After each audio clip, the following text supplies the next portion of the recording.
Bueno, no sé hoy día porque te toca comentarnos un poco del debate. Bueno, por lo menos estuvo más entretenido que el anterior, digamos, Mm. y eso ya es algo.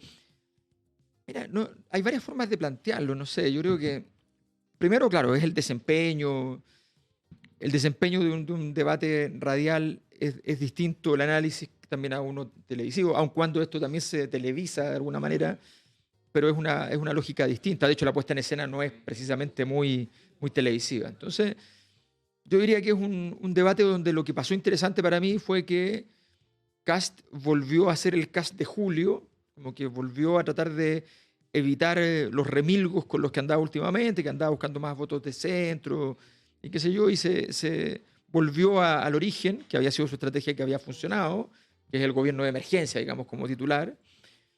En segundo lugar, creo que también Kaiser volvió al que era, o sea, en el debate anterior había llegado con flores y chocolate y ahora toma la decisión de ir más lejos, ¿ya? Un poco en la tesis Milei, que tú puedes decir cosas, puedes decir sacrilegios a última hora, incluso en una candidatura, que es una cosa muy inusual, pero que a Milei le funcionó. Y él entonces entiende que tenía que volver a ser el Kaiser de todo el tiempo de este año. Y entonces Cas, Kaiser. Kaiser lo vuelve a hacer también. O sea, los dos vuelven a su posición original. Y tengo la impresión de que Matei también vuelve a una posición en la cual, de hace un par de meses atrás, con ella buscando, tratando de seguir defendiendo el voto en la derecha, ¿ya? Entonces, son tres decisiones estratégicas que son, en términos de horóscopo, retrógradas, ¿no? O sea, entonces hay un retorno, ¿ya? Mirando para atrás todo. Y es interesante ese juego. Incluso yo podría decir que Janet Jara también ella vuelve a hablar mucho de ella como ministra, que creo que no es mala idea en general, ¿no? O sea, creo que ella está claro que más del voto del sector y del gobierno en primera vuelta no lo va a obtener y por tanto mejor solidificar ese espacio. Y vuelve a hablar desde la ministra, vuelve a hablar en ese tono, y por tanto se construye una estrategia bastante de retorno al pasado, no conservador en el sentido de que no están jugando, sino que conservador en el sentido de retorno al mensaje original. Y los candidatos más que están ahí en otra pelea, a nuestro juicio, desde los datos que manejamos nosotros, pero hay otros que dicen que París está jugando en la liga principal, nosotros creemos que no, pero el resto de los candidatos, mucho mucho más osados, por supuesto, como corresponde, y con esta cosa que está pasando como clima de época, que es fantástica y terrible también un poco, que es esta cosa de que nadie encuentra el tono desde el punto de vista del enojo, ¿ya? Como que todos tienen que estar enojados en algún momento, pero después viene el arrepentimiento chileno del enojo, porque el chileno se arrepiente del enojo, entonces siempre después dice, no, pero es que tenemos que ser más moderados y tenemos que ser más aquí, y, y en 2 minutos eso cambia radicalmente de nuevo te enojas con el periodista, te enojas con no sé quién, discutas con no sé entonces es una situación bien extraña donde pasan como de, de totalmente pacífico a agresivo pasivo y luego a agresivo y después de retorno a la paz. Entonces es una cosa muy extraña lo que está pasando que habla un poco del clima que estamos viviendo. Dentro de lo que se valora de las candidaturas es la consecuencia, de como de no salirse mucho de sus discursos y de no navegar en distintas aguas durante la campaña. Da lo mismo lo que se diga, sino que se siga diciendo y se siga materializando. ¿Está importando mucho más las formas que los fondos dentro de esta campaña? No, yo creo que hay un tema, el problema es que el fondo quedó postergado porque hubo una disputa muy de candidato a candidato. Entonces, en el fondo, el tema de fondo uno entiende que hay una discusión que puede ser doctrinaria, eso es un tema de fondo. ¿Qué me refiero a doctrinaria? Que hay una cosa que es la ideología que tú portas y otra cosa es la práctica de esa ideología en un momento histórico determinado. Cada candidato debiera tener la obligación de construir esa amalgama, ¿ya?, entre estos dos elementos para poder tener un elemento de fondo que diga cuál es la consistencia de su discurso. Luego, hay otro elemento que tiene que ver con las políticas públicas que se están proponiendo y el procedimiento que está detrás de esas políticas públicas. Ese es un segundo elemento que uno podría decir, ya, ok, ahí están los elementos de fondo. Estos elementos de fondo, estas dos cosas que yo he dicho, han tenido muy poco protagonismo en esta elección. Más bien han sido los emplazamientos, más bien ha sido la conflictividad entre candidatos, el llamado a considerar riesgoso al otro, eh, y eso genera una confusión en la ciudadanía muy grande.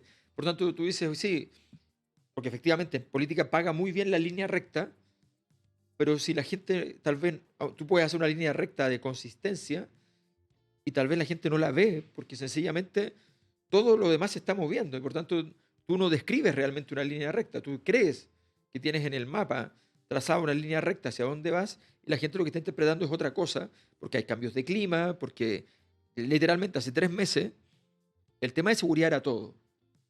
Y la verdad es que soterradamente penetró el tema de el ingreso de los hogares, sin que sea tema. Pero es una cuestión que la gente, nosotros hacemos cualitativo también en todo el proceso, y empieza a aparecer con mucha fuerza el pragmatismo de decir, oye, yo necesito a alguien que me traiga comida para la olla. Entonces ese es mi problema, o pagar las deudas, ¿ya? Porque las deudas volvieron a estar como estaban antes de la pandemia y el estallido, volvieron a estar en los mismos niveles, con tasas más altas. Entonces, todo esto es parte de una discusión más compleja, y a mí me da la impresión de que el retorno a la consistencia, cuando tú ya no estuviste en ese lugar, no sé si funciona mucho.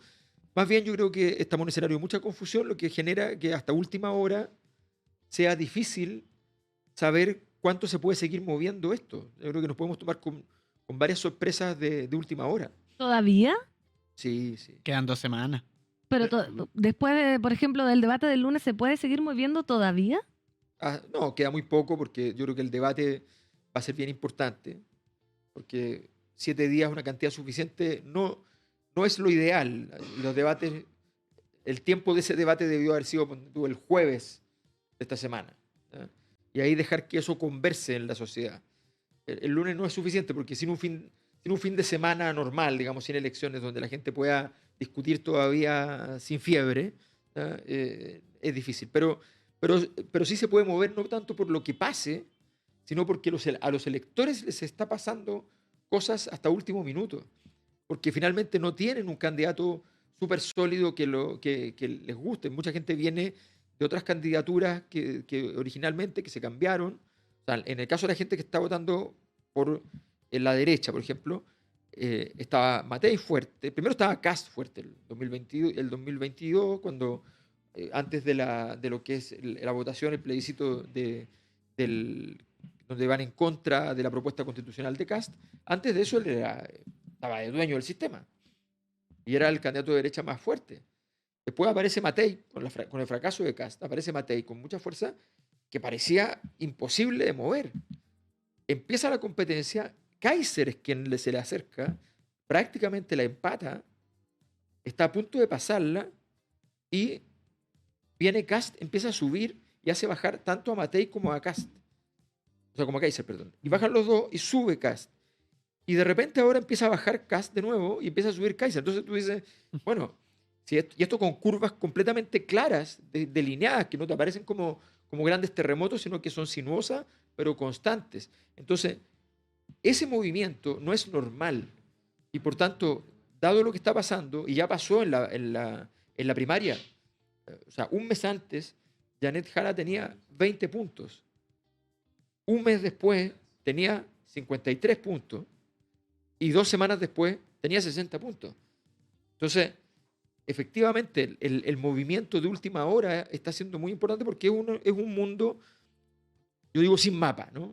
Cuando tú tienes un mundo desinstitucionalizado, los puntos de referencia se te pierden, y por tanto tu movimiento es más aleatorio. Pero para los candidatos que llevan 2, 3 años, ¿se le hace más difícil también la carrera o no?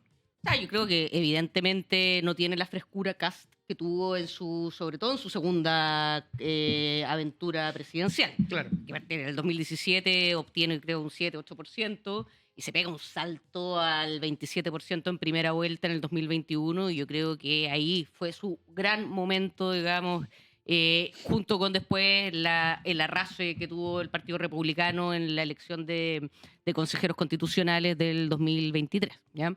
Esa frescura ya no la tiene y le aparece Kaiser, digamos, por derecha, que puede tener una función positiva y una negativa. La función negativa es que Kaiser está ocupando en este momento ese rol del contendor absoluto, que no se mueve ni un milímetro de sus posiciones, que dobla la apuesta y le va quitando su ala más dura a Kast, que probablemente encuentra que Kast está amarillando mucho, que está evadiendo las cuestiones más constitutivas del proyecto de sociedad de esos sectores, digamos. La familia correcta, ¿cierto? Con papá, mamá, hijos, no al aborto, no a la eutanasia. Está evadiendo porque el hombre aprendió, digamos, ya perdió una elección presidencial porque las mujeres en masa fueron a votar contra Kast. Perdió una convención, perdió una propuesta constitucional en buena parte también por las mujeres, porque se vio amenazado ahí aborto en 3 causales y cuestiones que ya se consideran como ganadas, que no se quieren perder.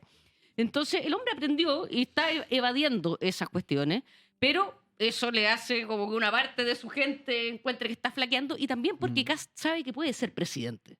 Y Kaiser, por lo menos hasta hace un tiempo atrás, ahora quizás está pensando distinto, sabía que no iba a ser presidente, digamos, y si ocupa la fórmula Milei, aunque crea que va a ser presidente, también no está dispuesto a moverse un milímetro de sus posiciones originales, porque ese es su capital político, está en esa inflexibilidad, en esa honestidad desnuda, en ese cara de palismo que tiene para decir las cosas y no arrugarse. Es su capital político, digamos.